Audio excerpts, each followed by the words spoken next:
How to turn on or turn off text message sound and vibration notifications on Samsung Galaxy S26 Ultra.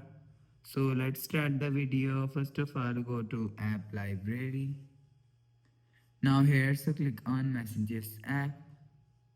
Now here's a click on this profile icon. So after click on profile icon, scroll down and click on messages settings.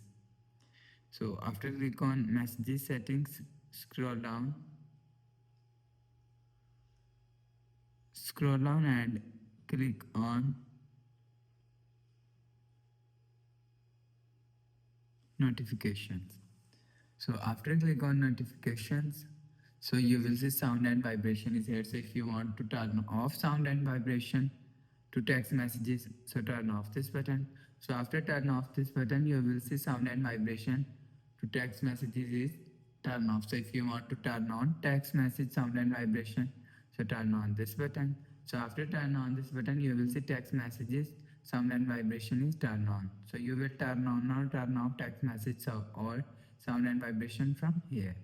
So after the process, go back to home screen, refresh phone. So that's how you can turn on or turn off text message sound and vibration notification from Samsung Galaxy S26 Ultra. So if you like the video, please subscribe. Thanks for watching.